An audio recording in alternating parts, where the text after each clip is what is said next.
O momento chega em que o ser se enriquece do júbilo de ser gentil e agradecido, não apenas por palavras, mas principalmente por atitudes, tornando a existência agradável.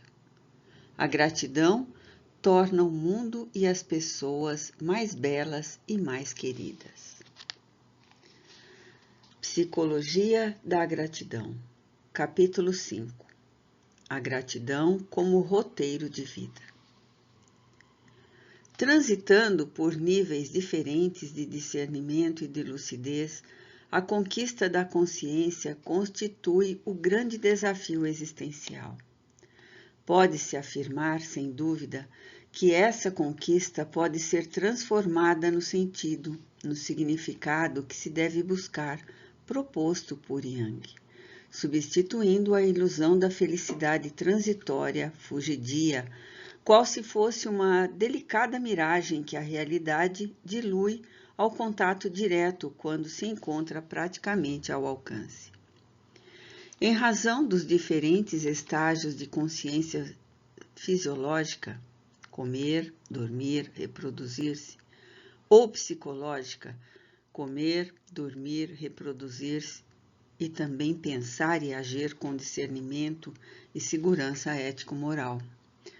O sentimento de gratidão apresenta-se também sob a injunção da capacidade de compreender e de sentir o valor da existência terrena.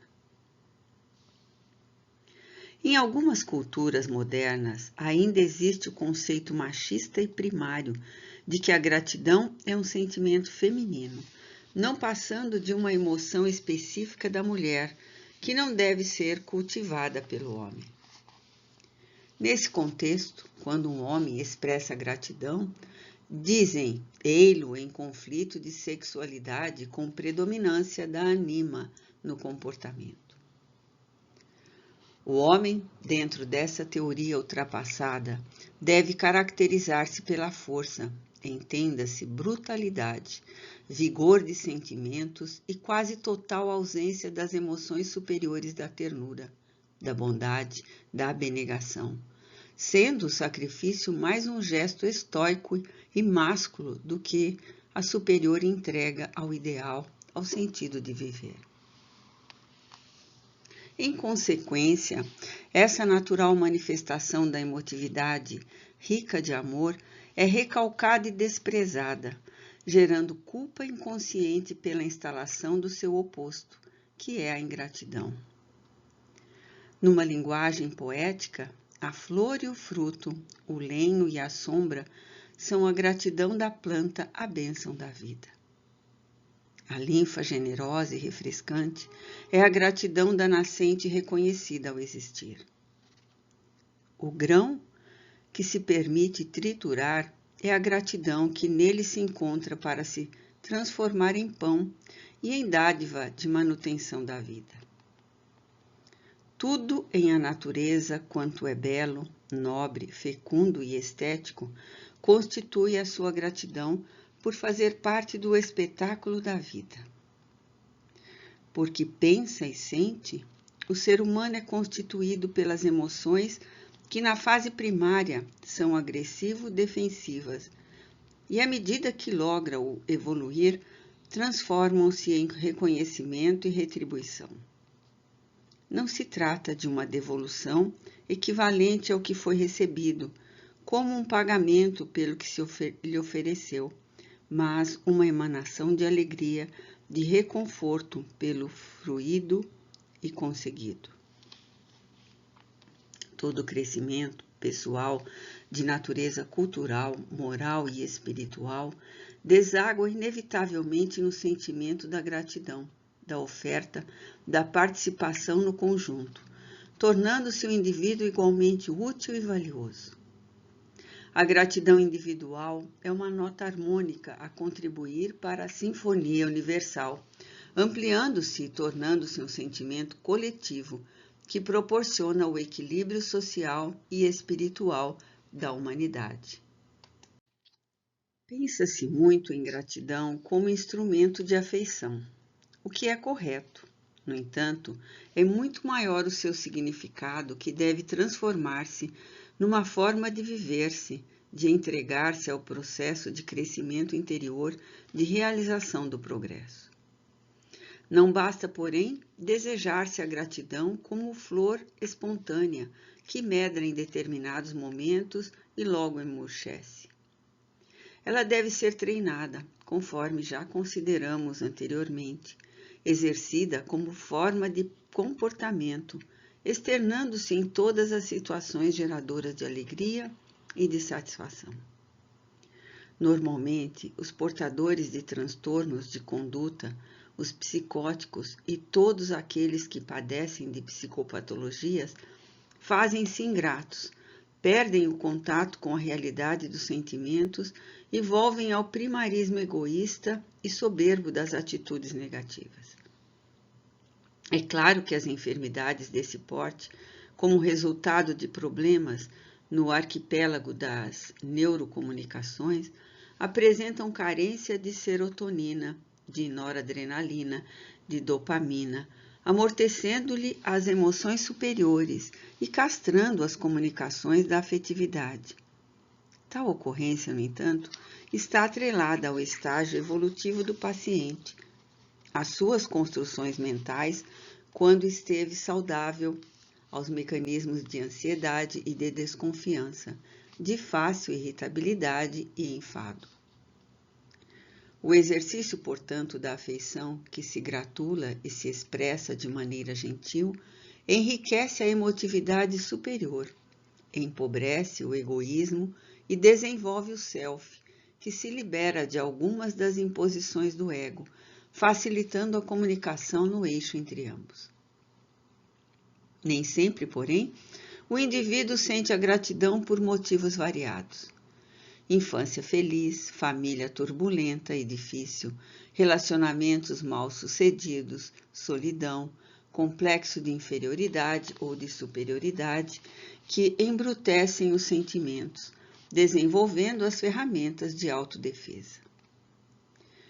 Isso não deve constituir motivo de preocupação. A simples constatação de que não se sente gratidão já é uma forma de compreendê-la, de percebê-la em manifestação inicial. À medida que as emoções se expandem e o interrelacionamento pessoal faculta a ampliação do convívio com outras pessoas, aparecem os pródromos do bem-viver, da comunhão fraternal, do desinteresse imediatista em oposição às condutas doentias, surgindo espontaneamente o reconhecimento de amor e de ternura à vida e a tudo quanto existe.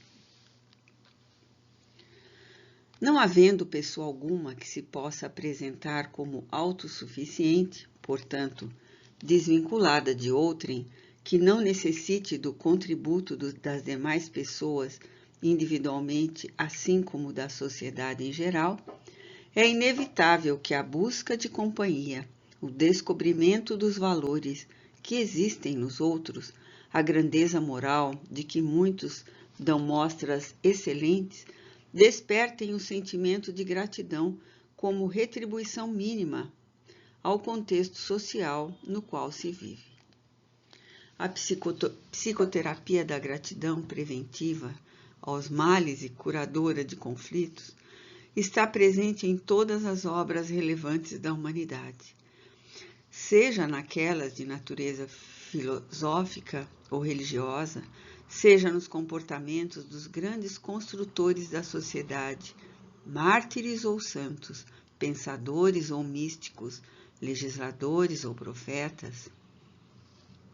Isso porque ninguém consegue vincular-se a um ideal de engrandecimento pessoal e humanitário, sem arrastar outros pela emoção do seu exemplo e da sua bondade para as fileiras da sua trajetória. O sentimento da gratidão tem natureza psicológica e de imediato aciona o gatilho, sendo transformada em emoção e sensação orgânica. Quando se experimenta o sabor da gratidão, aumenta-se o desejo de mais servir e melhor contribuir em favor do grupo social em que cada qual se encontra e da humanidade em geral. É inevitável, portanto, a presença da gratidão no cerne das vidas humanas.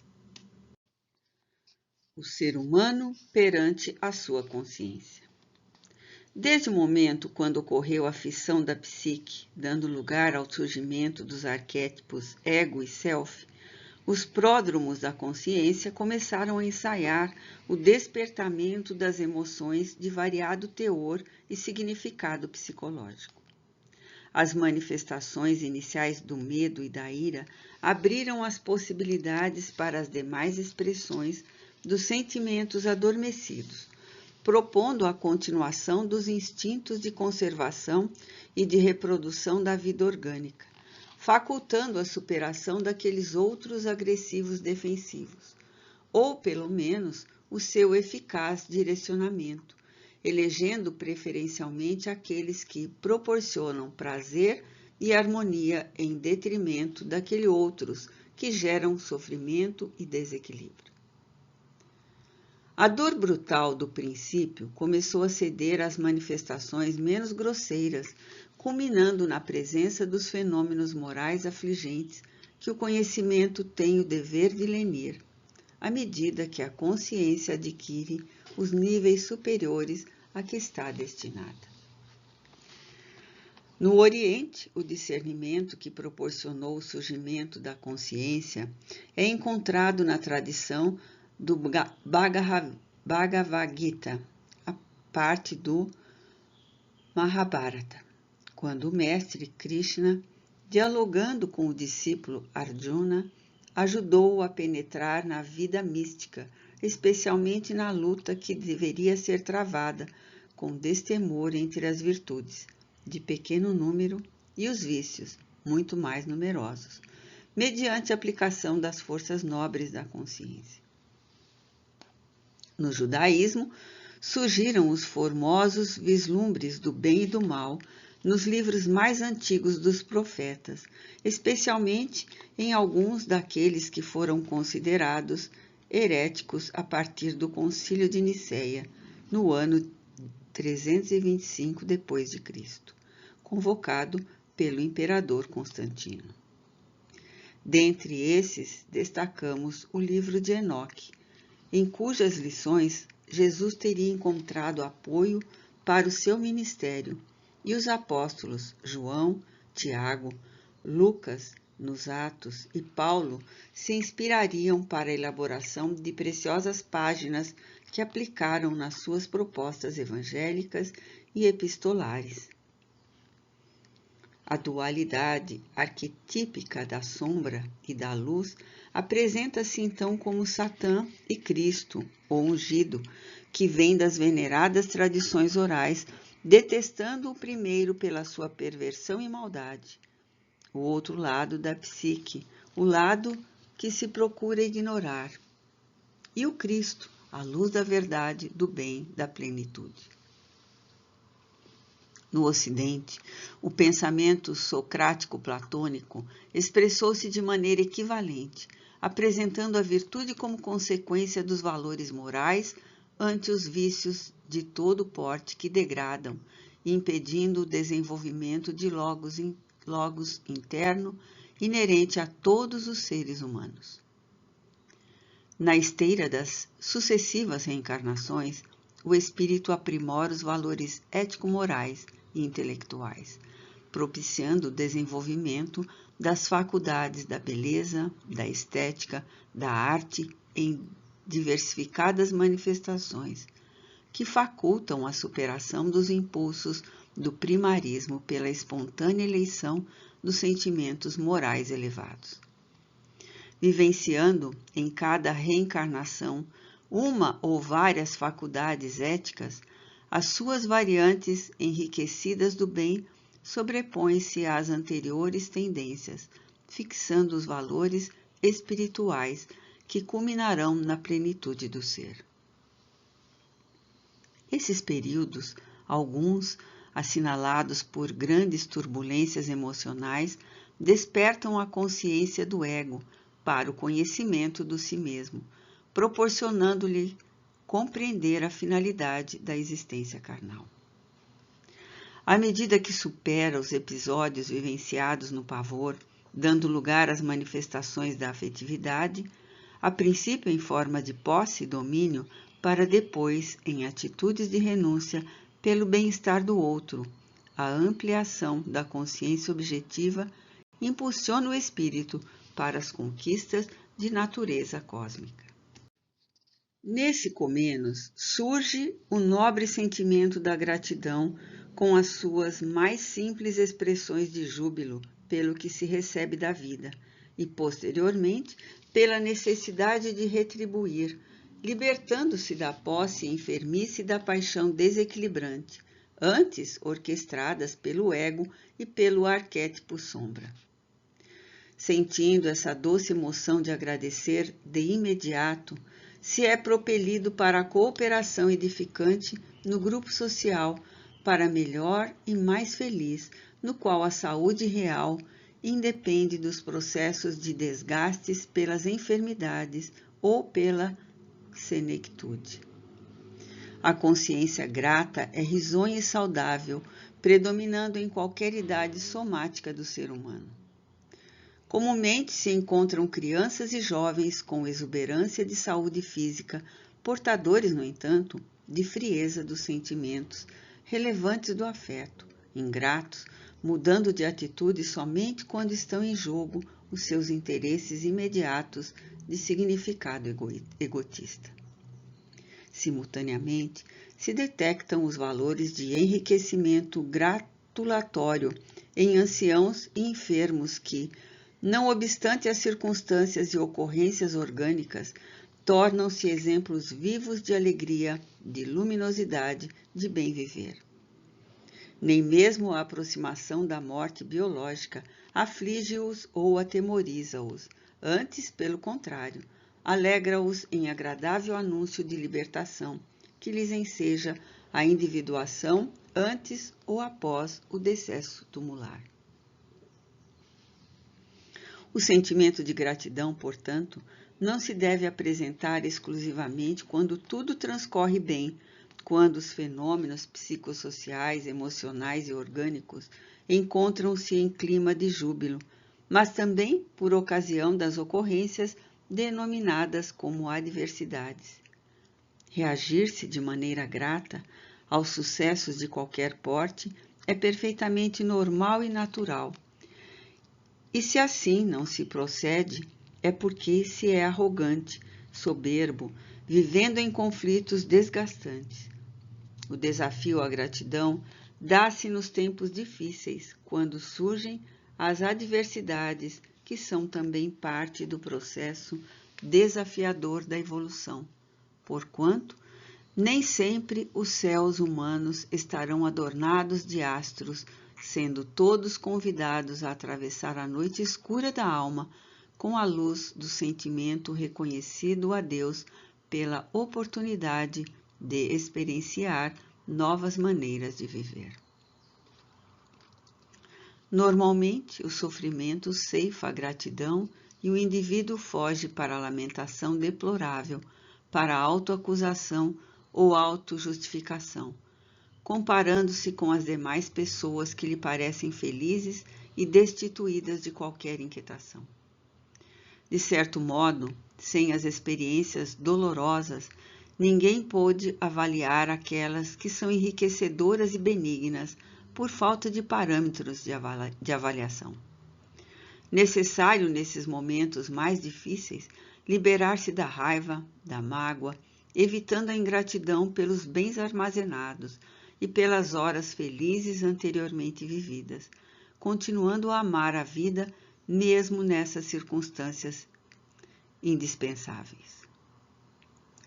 O mito bíblico de Jó deve constituir modelo de aprendizado em razão da sua coragem e gratidão a Deus, mesmo quando tudo lhe fora retirado: rebanhos, servos e escravos, filhos e recursos financeiros, ficando em estado lamentável, porém sem revolta.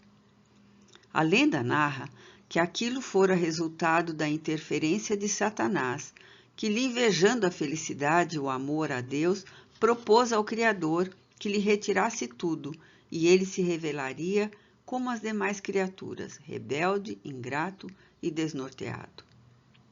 Aceitando o repto proposto, o Senhor da vida testou o afeto de Jó, cobrindo-o de chagas e de miséria, que reagiu de maneira oposta à sombra, mantendo-se fiel em todos os momentos e grato pelas provações, apesar da revolta da sua mulher.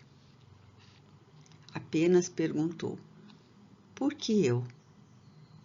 E depois de muitas reflexões felizes, concluiu que não existe o bem sem o mal, a felicidade sem o sofrimento, colocando Deus, o arquétipo primordial, acima de tudo e aceitando-lhe as imposições sem revolta. Em consequência, Deus demonstrou a Satanás que Jó lhe fora fiel no teste e devolveu-lhe tudo quanto lhe houvera tirado.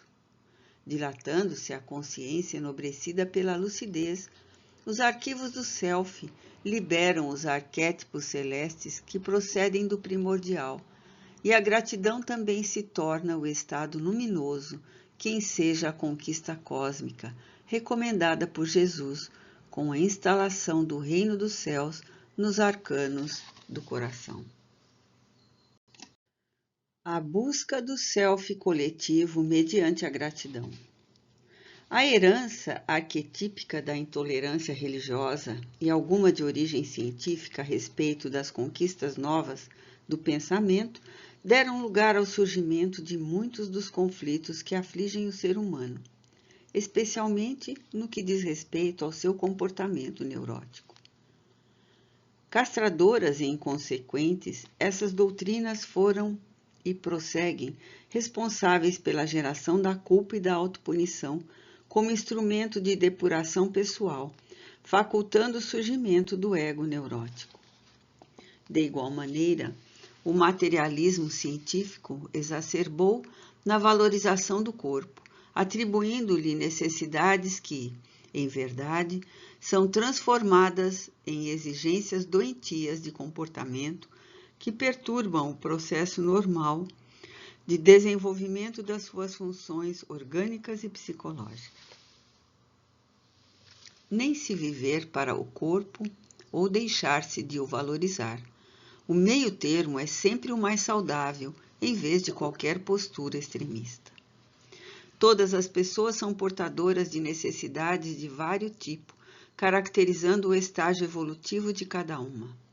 É natural, portanto, que se deseje a posse de valores que proporcionem bem-estar, a convivência social saudável, a afetividade enriquecedora, ao mesmo tempo em que possam ocorrer alguns fenômenos de tristeza, de amargura, de solidão, resultando em fugas da realidade, sem danos psicológicos na sua estrutura íntima.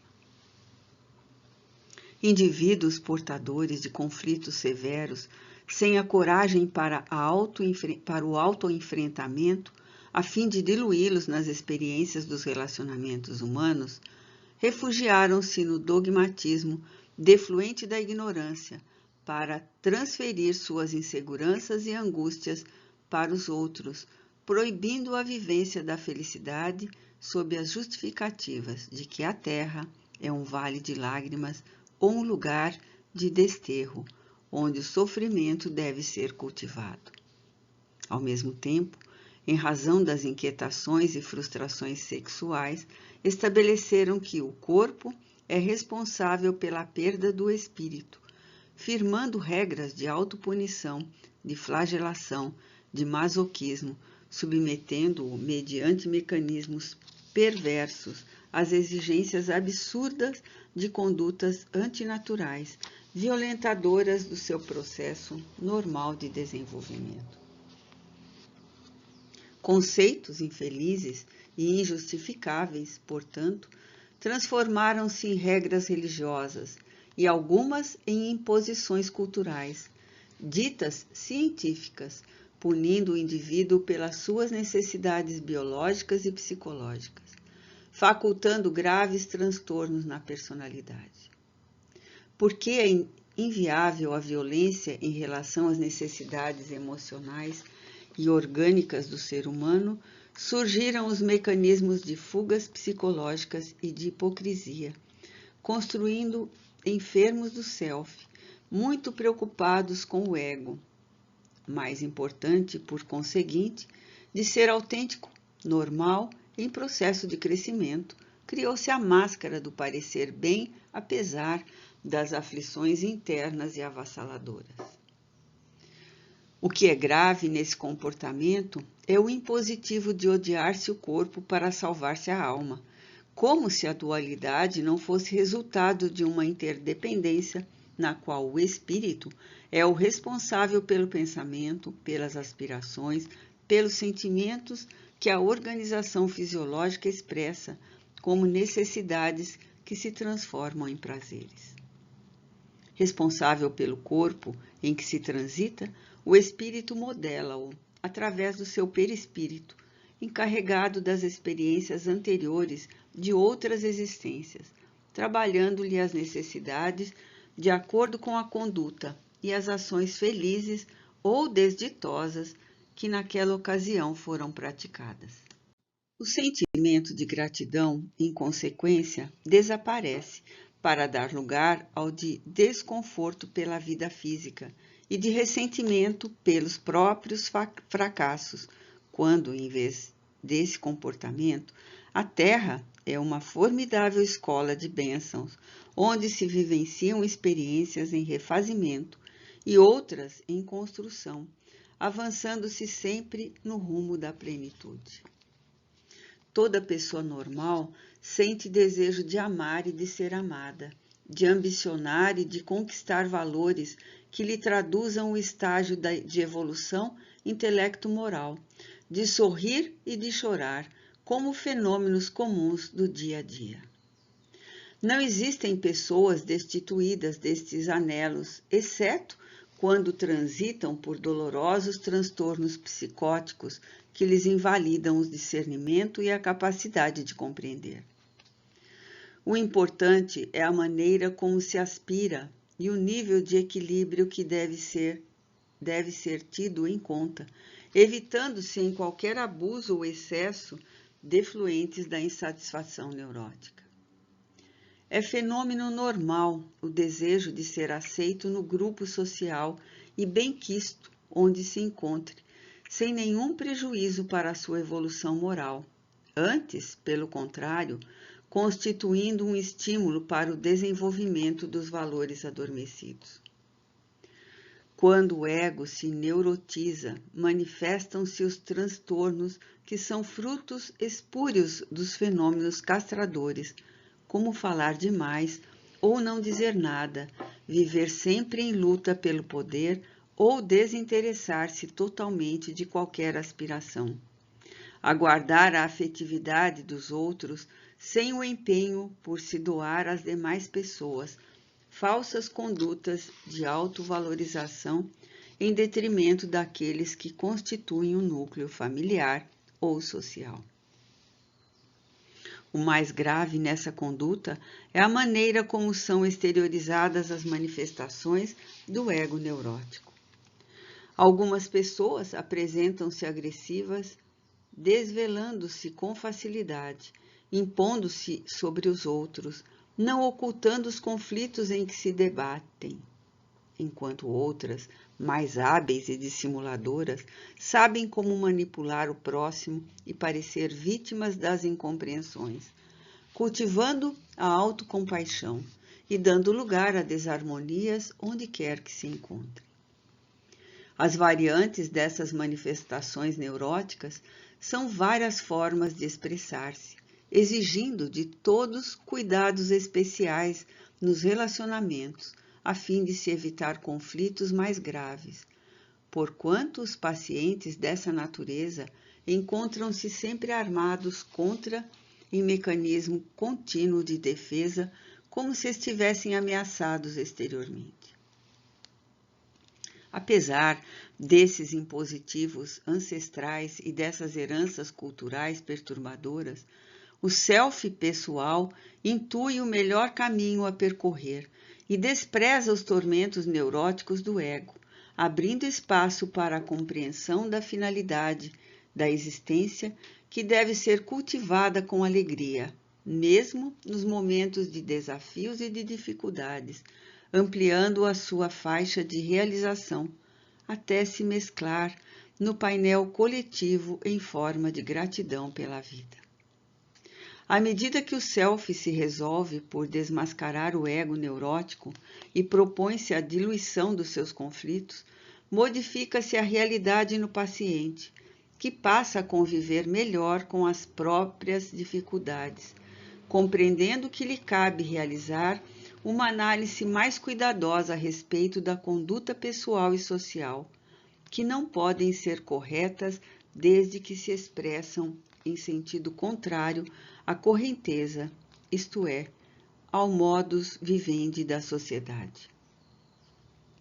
Lentamente, o indivíduo nesse comenos percebe quantos valores positivos se lhe encontram presentes no imo, aprendendo a respeitar a vida e as suas conjunturas com alegria, modificando uma que outra circunstância ou realização, ao mesmo tempo, descobrindo a bênção da gratidão por tudo quanto lhe acontece e flui, ampliando-se em direção à sociedade.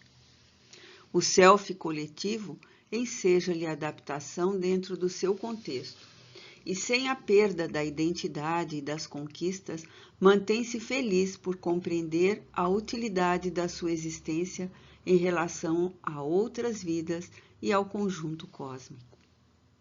Ninguém que se possa eximir dessa fantástica percepção que enriquece da saudável alegria de lutar e de perseverar nos ideais que promovem o bem-estar coletivo e a felicidade de todos. Nesse imenso oceano de graças, o espírito descobre quanto é importante a sua contribuição em favor do conjunto e como é necessário que processe a própria evolução. Inevitavelmente, a pouco e pouco, os complexos de inferioridade, os transtornos de comportamento, os conflitos arquetípicos cedem lugar ao ego equilibrado sob saudável administração do self, estruturando a nova sociedade do porvir. É nesse momento que a gratidão ilumina interiormente o ser humano e torna-o elemento valioso no conjunto espiritual da humanidade. A gratidão e a plenitude. É natural que se anele pela plenitude que representa a superação do sofrimento, da angústia, da ansiedade e da culpa, significando o encontro com a consciência ilibada, que sabe conduzir o carro orgânico no destino certo da iluminação. Nada obstante, ninguém se pode libertar totalmente dos atavismos sem adquirir novos hábitos, especialmente das heranças mitológicas que o vinculam de alguma forma à condição de humanidade, portanto, estando sempre sujeito às aflições e a todas as injunções do veículo carnal. Pensar-se em plenitude como ausência de inquietações e ambição utópica, desde que a própria condição de transitoriedade do carro orgânico faz compreender-se o fenômeno do seu desgaste, da degeneração que lhe é própria, das alterações e mudanças de constituição, produzindo mal-estar, dores e psicologicamente ansiedade, melancolia, inquietação. A plenitude é o estado de harmonia entre as manifestações psíquicas, emocionais e orgânicas, resultantes do perfeito entrosamento da mente e do self, que também possui alguma forma de sombra com o ego, integrando-se sem luta, a fim de ser readquirida a unidade. Essa conquista luminosa, resultado da aquisição da autoconsciência, libera o sentimento de gratidão que faz parte da individuação, produzindo uma aura de mirífica luz em torno do ser vitorioso sobre si mesmo. O ato de alcançar esse estado psicológico de autointegração faculta a perspectiva de uma expansão da consciência na direção da divindade, de onde procede e para onde retorna, sempre que encerra um dos inumeráveis ciclos de aprendizagem terrena. É natural, portanto, que a jornada humana seja caracterizada pelos experimentos psíquicos de desenvolvimento do Deus interno, a que já nos referimos, e da libertação das síndromes que se transformam em bengalas psicológicas para justificar o não crescimento interior, a permanência na queixa, no azedume, na paralisia emocional em que se compraz em mecanismo infeliz de masoquismo. O espírito está fadado à plenitude, desde quando criado por Deus simples e ignorante. Simples porque destituído das complexidades do conhecimento da razão, do discernimento, da lógica, da evolução. Ignorante em razão do predomínio da sombra no self e da sua ausência dos recursos intelecto-morais que o engrandecem como efeito do esforço pessoal na conquista dos valores que lhe estão ao alcance. Natural, desse modo, que ocorram conflitos constantes, caracterizados por momentos de coragem e de desencanto, por anseios de crescimento e temores das conquistas libertadoras, por dúvidas e melancolia. A sombra acompanha inevitavelmente o ser humano, enquanto ele se encontra no processo de autoiluminação, concedendo lugar à harmonia quando ocorre a libertação da matéria.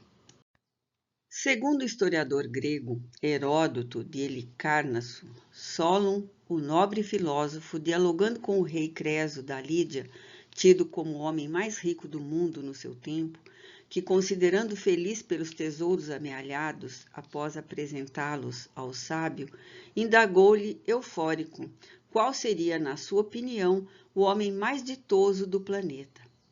E porque o gênio ateniense tivesse informado que havia conhecido um jovem de nome Telos, que se notabilizou em Atenas pela nobreza de caráter e pela abnegação a que assim considerava, o monarca soberbo voltou à carga com nova indagação.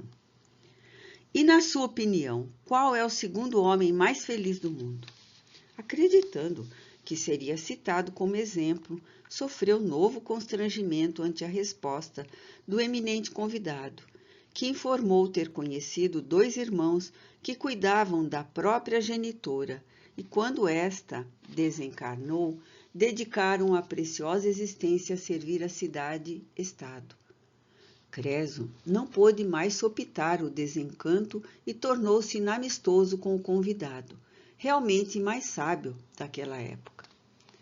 Solon manteve-se tranquilo e, no momento da despedida, disse-lhe: Rei, ninguém pode afirmar-vos se sois feliz senão depois da vossa morte, porque são muitos os incidentes e ocorrências que modificam os transitórios estados emocionais e econômicos de todas as criaturas. De fato, mais tarde, após a morte do filho Actis em circunstâncias trágicas e a destruição do seu país, que sucumbiu às tropas de Ciro, o Grande da Pérsia, vendo Sardes, a capital da Lídia, ardendo e todos os tesouros nas mãos dos invasores, ele concordou com Solon e proclamou no poste em que seria queimado vivo: ó Solon, como tinhas razão. Ouvido por Ciro, o conquistador, que também amava Solon, o filósofo perguntou-lhe a razão pela qual se referia ao nobre sábio, e após narrar a experiência, teve a vida poupada, tornando-se seu auxiliar no controle dos bens e educador de Cambises, seu filho. A transitoriedade dos valores materiais, inclusive da argamassa celular, torna o espírito reencarnado vulnerável às injunções normais da existência física.